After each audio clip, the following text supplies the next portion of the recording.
So intense is the love for San Miguel that many expats cannot imagine moving back to their countries of origin. Just contemplating the culture shock sends them to change the subject. After working and living internationally for 50 years and helping hundreds of people navigate living abroad, Doreen Cumberford discovered the most emotionally challenging journey wasn't going abroad, but going home due to health concerns, family needs, and changing visa requirements, you name it. What they encounter is that their support networks have shifted, so they feel like strangers in a strange land. Today, author, coach, podcaster, international transition expert, and intercultural trainer Doreen will share how to prepare for what some consider the unthinkable. She will share practical strategies for maintaining connections and a sense of belonging with a grace despite the psychological consequences of global mobility. This is a preview of a talk that she will be giving the Society of Intercultural Educators, Trainers, and Researchers. So remember, you heard it here first. Please help me welcome Doreen with a presentation on why going abroad is harder, why going home is harder than going abroad.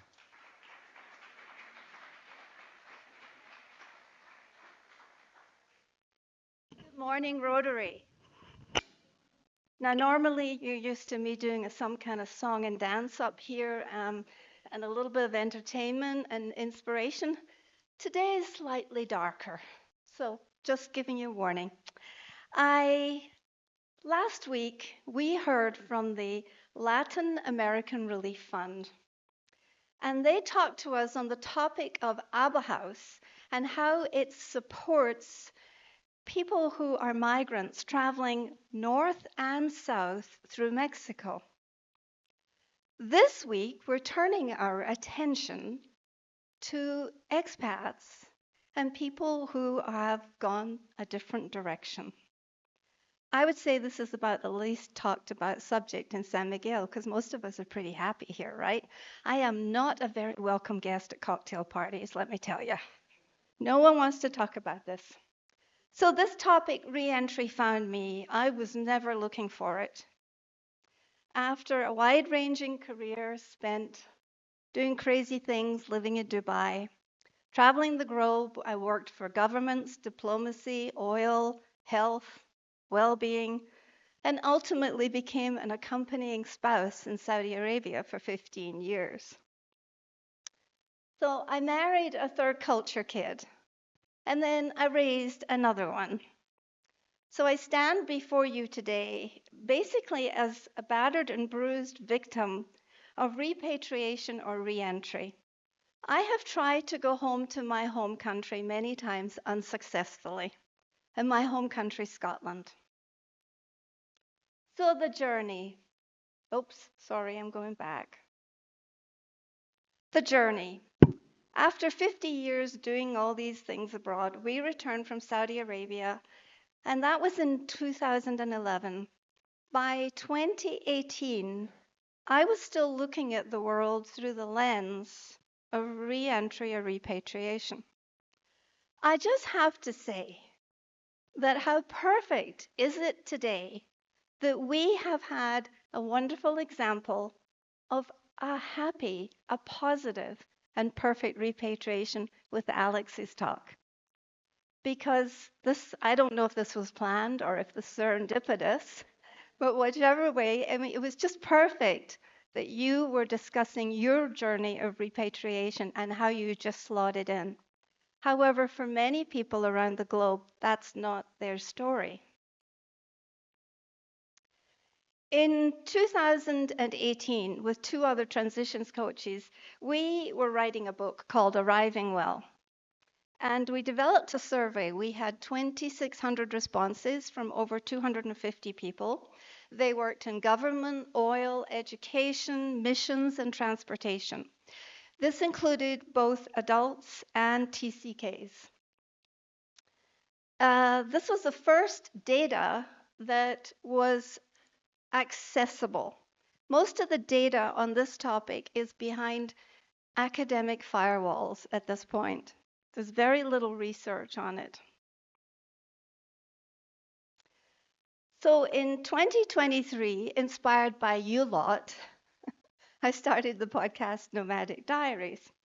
And over the last couple of years, I've interviewed like about 200 people. 60 of those 200, about a quarter of them, have touched on and talked about the topic of repatriation and how painful it is.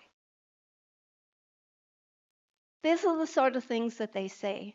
When you ask many people who go back home again, they say they loved it, they were excited, they felt displaced, lost, happy, confused, isolated.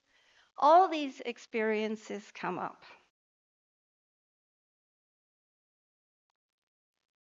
This is some of their voices. These are quotes. My career was derailed. I felt as though my identity had been stripped away. I desperately miss my friends from overseas. My health suffered when I came home due to the internal stress and the disruption I experienced. So, what is currently making this situation a bit more intense, as we all know? We're living in a greater climate of uncertainty. We have massive organizational restructuring overseas. USAID programs were canceled almost overnight. International careers that seemed secure for a couple of decades are disappearing. And then there's AI. Diplomatic corps are also downsizing. So this culture of uncertainty that we live in really travels down to the individual's lives. And it makes reverse culture shock more intense and more deeply felt than previously.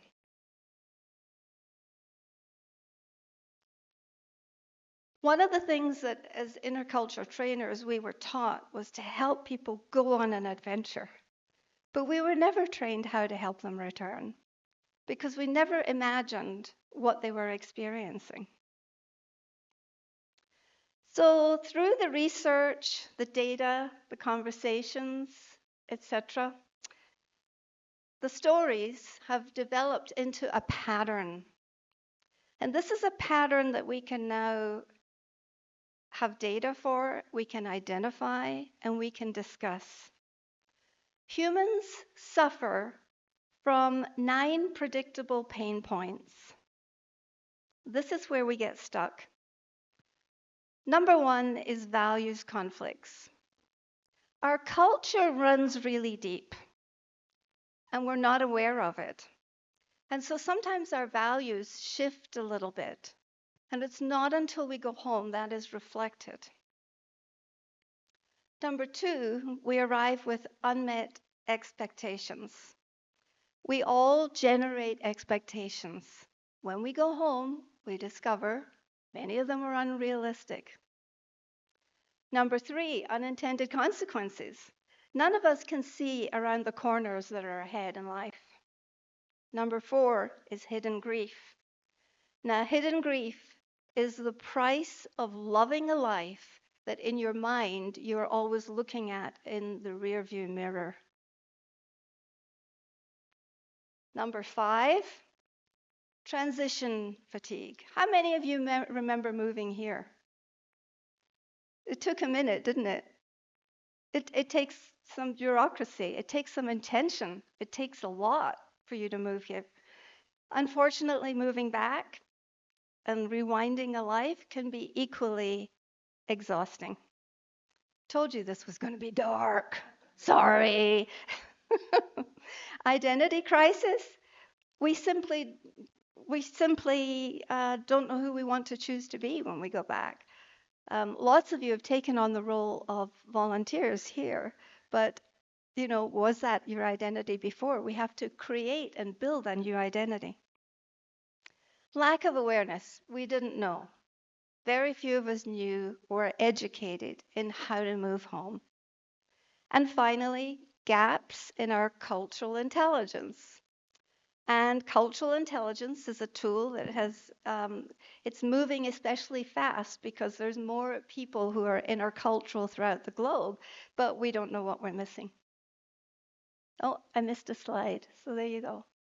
Transition fatigue is when you're exhausted. Belonging is when you don't know who to belong to, how to belong, why to belong. Identity is who are you going to become. And cultural intelligence is simply cultural alignment. Oh, I'm going to go to the next one. So let me just tell you 3 stories. These are 3 quick stories from the podcast that you all inspired. So Peter returned to New York from an assignment in London, and he had been an advertising executive, and he worked for a very prestigious ad agency, and it had dominated the world in the 80s, but teams were scattered and there was no succession plan. So failure to plan. The cutthroat New York ad culture felt really jarring after London's great collaborative approach. The unintended consequences that he suffered they blindsided him.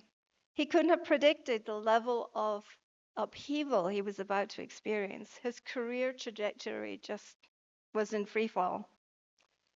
His painful lack of awareness, no one knew. The company didn't know, HR had no data, they had no information. His colleagues or himself, none of them were prepared for the psychological shifts that repatriation brings. So that's why it is so exciting, and I am enthusiastically applaud people like Alex because I know this could have been a tough journey at some point. I want to talk to you more about that. This fellow, Peter, was simply not changing offices. He didn't realize he was going to have to navigate an entire identity shift while his professional world collapsed around him. The next story is Joel.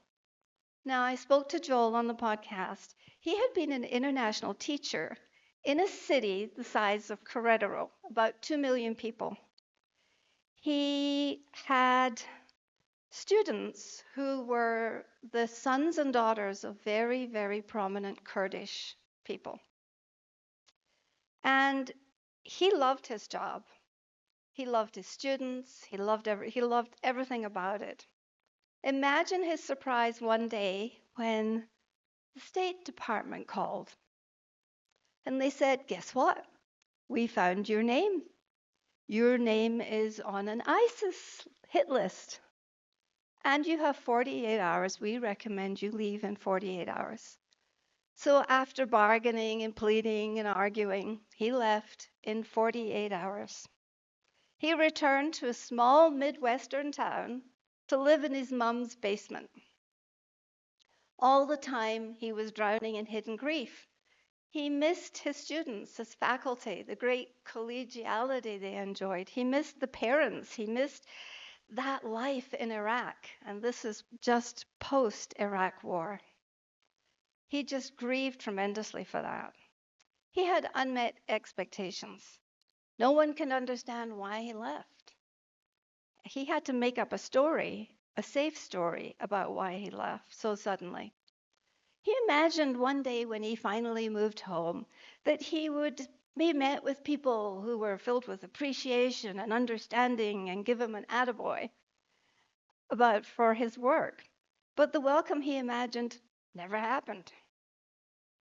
And the challenges in belonging? In that particular Midwestern town, no one could relate to his experience, like many vets. He had experienced a world abroad, and he had inhabited for 7 years a life that he loved, and that simply did not exist on any level for those people. I've got good news though. 7 months later, I interviewed him, and he was on his way to Ghana to be a professional teacher teaching English in Ghana. But what this does is back up our data, which we didn't have data before. And the data says if you are in your career years and probably under 60 years old, between 70 and 80% of people return overseas to a life, to build a different life, because it's so hard to go home right now. All right. So, third story. Sarah's story is a little bit different. She wrote a book on, I wish I could remember the name of it, but she, notes. She has a book about being a medical advocate for your kids while you're in a foreign country. She and her husband Fred moved to Tokyo, and she was 8 months pregnant. So a month later, she gave birth to Lily, and Lily had multiple extremely complicated and life-threatening health issues. So over 7 years in Japan, she underwent 7 major surgeries. The family made 20 flights back and forth between Tokyo, Los Angeles, and Minnesota, searching for best medical care possible. Despite loving Tokyo passionately, Sarah made the decision that they had to leave. Fred had to stay, his job wasn't done, and they needed that income. For several months, he flew back and forth, 1 week in Minnesota, 3 weeks in Tokyo. I cannot tell you how many hundreds of thousands of couples are living this lifestyle right now. Sarah hit unmet expectations hard. She convinced herself she had 3 reasons she was leaving Tokyo. Number one, her friends moved away all the time. Transitions. We have transition here in San Miguel, right? Number two, she wanted a career. She didn't just want a regular job, she really wanted a career. And number three, she was tired of the earthquake anxieties. She thought about having all these logical reasons would really make this an easy journey for her and a smooth transition. But as she says in her book, I can't say enough about how much I still love Japan, but logic cannot erase the grief of leaving. So her transition fatigue was crushing. After 7 years, she managed Lily's medical crisis, coordinated international care, and now she was flying constantly between countries. She found herself organizing an entire household move. She bought a car, she bought a house while she was in Tokyo. The car and the house were in Minnesota, of course. And she set up the schools. Fred was working. Now, we hear this a lot from what we used to call accompanying spouses. Those jobs arrive at the desk of the female in the house to take care of the logistics, the details, the kids, and the actual move. This is so normal. And the hidden grief? She managed her hidden grief by making a mantra and repeating to herself all the reasons why she was leaving. She said otherwise it was just going to be much too hard. So, why do we care? We are sitting in a beautiful, sacred city. We have opportunities. We are privileged migrants, most of us, let's face it. But now we know that if we ever have to make an international transition back home again, especially under current circumstances, that we have a map. We know the 9 pain points, we know the transition points, and we can actually see the patterns that are laid out before us. Edward Hall was a pioneer in the intercultural experience. And as trainers, we were all prepped to advise people on moving overseas, but never this part. So, to any one of you here, if you are supporting someone who's returning to Mexico from the US, I suggest that you don't assume they're fine. That we don't assume just because they're home things are normal. Ask them what they miss. Allow them to talk about their grief. Acknowledge their grief. Give them the time and the space and the compassion to belong again in a new place.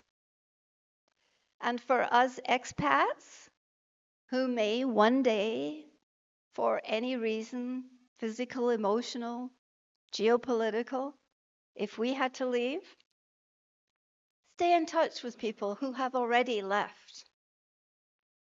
Ask them about their processes and what they learned and what the pitfalls are.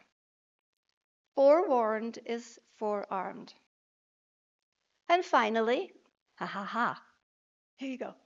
Oh, you can listen to the podcast, or next year, you can buy the book, Unsettled, A Guide to Returning Home After Living Abroad. Thank you very much for your attention.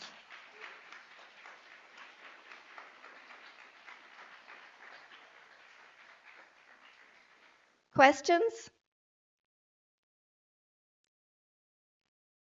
I got so into it, I forgot my job here. Anybody got any questions?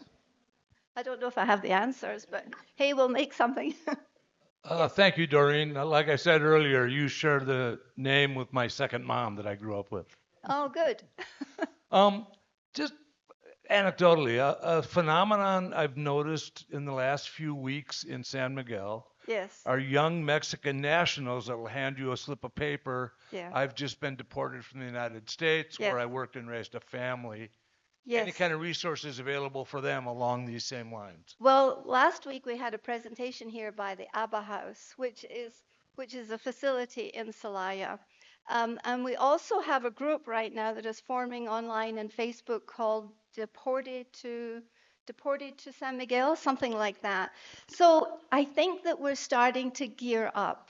We're starting to think, anything that happens around migration requires big thinking and requires a lot of consideration. So yes, we're seeing these people. Yes, we know they're here. Yes, there are some initiatives locally, but it's boots on the ground. I don't have any details for you.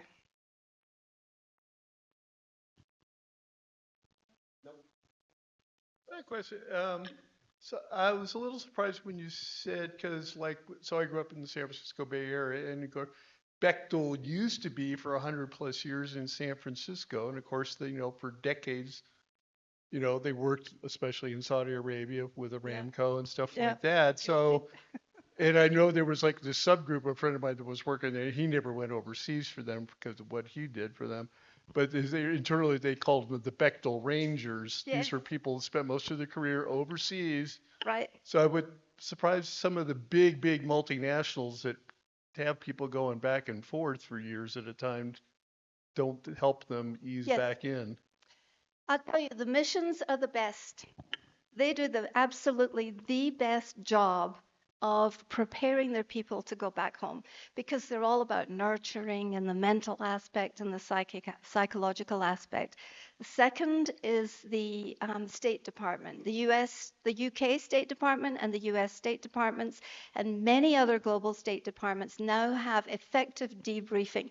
I went to a whole week's training to learn how to debrief people. And so it's becoming more common. We were with Aramco. We got a 30-minute, hi, where are you going to live? Bye-bye, exit. And the problem is for many of the corporations, they have not been able to link the costs of this lack of succession planning and all of the intercultural experience that walks out the door when these executives come home because they have valuable superpowers that we can't articulate or measure. And so they're put back in an office. And there's just thousands of stories. Their value is not there. It's not appreciated. They're not put into a succession planning program. And so, yes, this is part of why I am going to talk to the trainers who are talking to and training these corporations in the intercultural value that exists in their personnel that they're not using any longer. Does that answer the question? Oh, ask Megan. Yeah. Okay, any others? We have time for one more. Gary. Gary?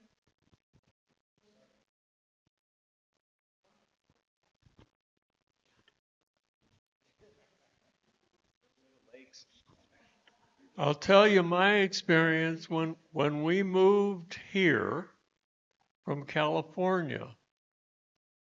I was very fortunate, we were very fortunate, and you were all very fortunate that you were in Rotary. Right. Because my touchstone when I moved here was transferring to this Rotary Club. Mm-hmm. The other thing that was here was our church. Mm-hmm. And so we had immediately, we had friends. And that's the only salvation I see if I ever have to go back to the States is Rotary and my granddaughters. Thank you. Hmm. Yes, that's very true. Going back at this age, it's mostly family, health, different reasons for returning. So thank you for that, Gary. Thank you, Alex, for your story and being so positive. And good luck, everybody.